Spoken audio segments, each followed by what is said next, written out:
BMWs always tend to be the class leader in each of their respective marketplaces that they compete in. The BMW 5 Series is no different. What you're looking at behind me is a 2008 535i. This generation marks the 5th generation of the BMW's popular sedan, also known internally as the E60. Now, when this car came out in 2004, the BMW faithful really criticized BMW for its bangle butt design, its confusing iDrive electronics on the inside, and just a general feeling that the car has just lost that sportiness that the previous generation 5 Series offered.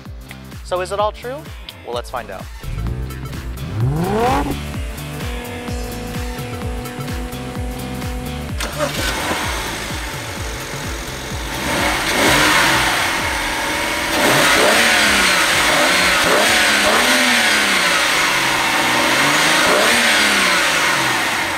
Now, the midsize luxury sedan field is definitely one of the most competitive in the segment. Every manufacturer tends to copy or emulate one automaker, and it's this car. The BMW 5 Series has always been the benchmark, just like the BMW 3 Series has always been the benchmark. Now, what you're looking at is the 2008 535i. This generation 5 Series, like I said, was introduced in 2004 and introduced the bangle butt design that was carried over from the new 7 Series from 2002 at the time. Now, 2008 BMW actually substantially updated the car. It's available in 3 engine configurations. There's the base 528i, the mid-level 535i, and then the top-line 550i. And then there's also the M5 edition, but that's a different vehicle, so we'll cover that separately. Now, what the 535i falls smack in the middle. Its new engines were introduced for 2008 completely. There's the 528i is a 3-liter straight 6, which is naturally aspirated, makes 230 horsepower. The 35i is not a 3.5 i6. It's a 3-liter 6, but with twin turbos, BMW's N54 engine, makes 300 horsepower and 300 pound-feet of torque. And then the top of the line is the 4.8-liter 550i. V8, which makes 360 horsepower. Now you can see in terms of the styling, this car is kind of timeless in its design. It actually grew on me a little bit after the years. When I first saw it in 04, I didn't like it. You can see some new elements, new wheels for 08, new LED taillights in the back. You can distinguish a 535i model just from the badge. You can't really tell from anywhere else. It's got the same twin exit exhaust in the back. I'm surprised it doesn't have a dual outlet exhaust on each side. The newer one does. This kind of looks a little bit not as special to me. You know, the silhouette design, it's got the signature BMW kink in the C-pillar. This one happens to have a couple of things that the owner actually did. You can see in the wheel wells, or in the center caps, it actually has a black BMW emblem. In the back, it had the black 5 Series badge. It's got a black emblem in the front. You can see it's got the new LED eyebrow accent in the headlights. Xenon headlights are standard on the 535i, so that's one way you can tell. The 528i is the one that you have to option up, but being that this is a BMW, you have to get options to get anything in this vehicle. Now, coming inside, this one does not have BMW's smart access system, so there's no button, no nothing here. You have to use your key, which is, here's BMW's standard key to lock the door. Push this button right here. That locks the doors. To unlock it, push the arrow right here, and that unlocks the doors for you. Now, coming inside, this one does have a very nice color combination. It's kind of like a brown leather with the black accents. It's a really nice combination. BMWs do a good job with that. Now, stepping inside, it's not really a low roof or anything like that, so it's a pretty decent step in. Here's the interior of the 5 Series. Slightly updated for 08. The main giveaway that this is an 08 is this. This is BMW's new joystick shifter. It's pretty much almost like a video game shifter. To put it in park, you push this button here, pull it back for drive, push it forward for reverse, and then that way is your sport mode. Kind of a weird thing. A lot of BMW customers are pretty much used to it.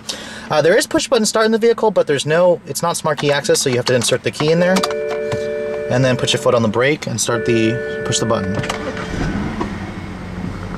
You can see this one does have a power tilt and telescoping steering column.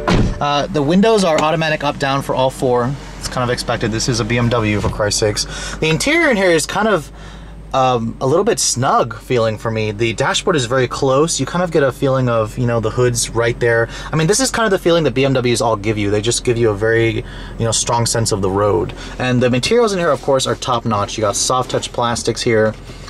It's all really high quality graining. You got real burl wood nut accents. Of course, you have your typical BMW useless cup holders that just fit, you know, a soda can pretty much. You also have another cup holder right here. The materials are all soft touch down here as well, and you got dual zone automatic climate control. This one also has the heated seats, so it has the winter package. You can see this one has BMW's iDrive system. And with the newer iDrives, they've actually added a bunch of shortcut buttons, which this one's the original one. You can see it just has basically the controller you can push down on, or you can just push menu here, and when you push menu, it just takes you back to that screen. To basically get anywhere, you have to for example, for electronic entertainment, you have to push down on the controller right there. That takes you to entertainment. That basically controls, you know, your radio presets, whatnot, which it's just very confusing. I much prefer Audi's system even over this, but I haven't really tested the latest BMW iDrive, which I hear has gotten much better and is almost the best in the business. The steering wheel on this particular model is like a sports steering wheel. It's power tilt telescoping. It's heated as well. This one also happens to have rain sensing wipers, and it's a very fat steering wheel rim. This rim is just unbelievably thick. No bolstering extension, but the leather feels very nice. Coming to the door panels, it's all soft touch, same materials on the dash, wood grain, curtain airbags, or side airbags. It's BMW, or German cars tend to put it in the door panel as opposed to in the seat. And then leather stitch right here. And then down here, it's soft touch plastic with a little bit of storage as well. Overall, it's a very nice interior. This one also happens to have the sunroof. I'm not sure if it's an option. I think it should be standard. It should be standard on this model. Coming to the glove compartment, it's on the, you know, average size. It's damped. It has nice felt material on the inside. It's a very overall nicely finished cabin as expected. You have this little puny center console right here, which kind of houses a little bit of storage right there. But to be honest, I'm not sure why they give you so little. You have a little adjusting portion right here, the driver. And other than that, it's all soft touch down here, leather stitch, so at least they finished this off pretty nicely. Now, coming to the rear seat of this 5 Series, it's pretty much class competitive. I mean, if you want the biggest back seat, you got to go up to the 7 Series in this car. I mean, a Honda Accord or midsize family sedan gives you more space. You can see a very large center tunnel here for the drive shaft because this vehicle is rear-wheel drive. Very comfortable seats though. They have very nice thigh support.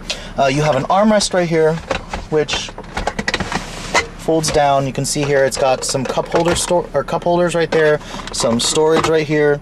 There's no pass-through right here, and the seat does not fold down, I believe. But other than that, it's a very nice practical back seat, especially compared to the 3 Series. Rear seat passengers have their own little private shades right there, and then they have soft touch materials, same thing from the front seats, all carried over, and it's even soft touch down here with an ashtray, of course. Now, coming to the trunk of the 5 Series, it's an average size trunk. It measures about 14 cubic feet, not the largest in the class, but it has a very large opening, very nicely finished. Like I said, the seats are not 60-40 split, but you can get some good suitcases or golf bags in this vehicle.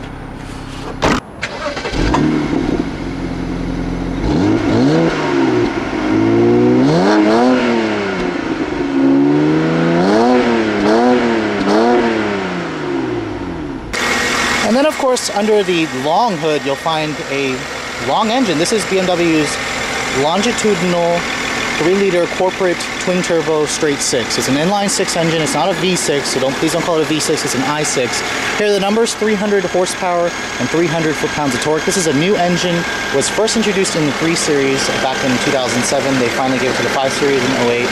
It's been severely underrated. I mean, at the wheels, people were producing close to 300 at the wheels, so at the crank, this engine's probably making more. 0 to 60 times or under 6 seconds with a 6-speed automatic. And it's one of the reasons why this car is so popular. You really don't need the V8 option. In the current 5 Series, the F10, it's actually been replaced with an N55 straight 6. It still uses direct injection, but it now uses a twin scroll turbo. It's a single turbo. This one's a twin turbo. BMW switched over to a newer design because the newer N55 actually gets better gas mileage and is said to be more reliable, but this one's actually in pretty good shape, so let's take a look at how it all works. So for those of you who are interested in purchasing one of these used BMWs, let's take a look at how this 535i drives. You do have to put your foot on the brake and then push the button to start. However, it is not a smart key access system. You have to insert that key in the ignition first. And then, of course, this car has BMW's new joystick-like transmission selector. It does not have a backup camera, it just has backup sensors, but it gets the job done. This one's kind of like a base model 5 Series. This thing literally reminds me of a video game. Now, driving this car is you know, very much, you know, you get that feeling of solidity and, you know, quality with this BMW. It just feels very smooth, also typical BMW.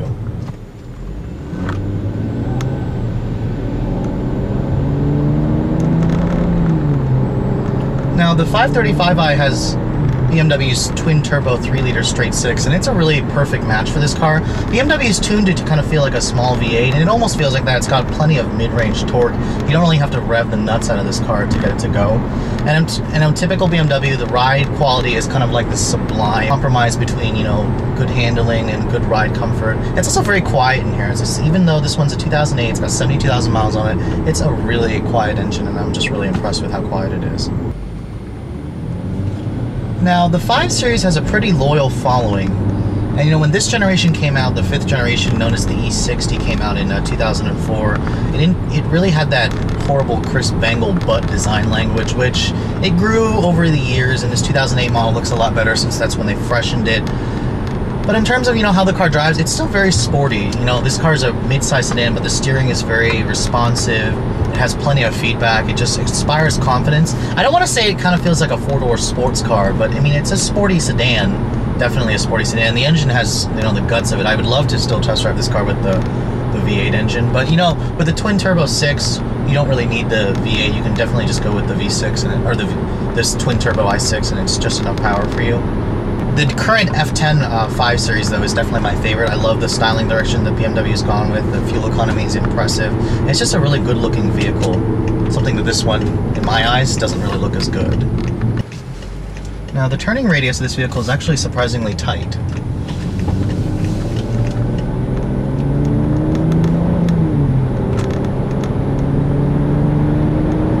And the 6-speed automatic transmission has really crisp shifts. It's just a really smooth shifting transmission. So if you guys are in the market for, you know, a used luxury sedan, something like this, if you happen to find one that's in good shape, they are a pretty good value on the used car market, just because luxury sedans depreciate relatively quickly, and you pick them up for used for cheap. So I probably would recommend something if you're looking for lower maintenance, a Japanese luxury car. That's always what I tend to recommend. But if you have to have German, the 5 Series is definitely a great choice. So thanks so much for watching, guys. I'll catch you all later.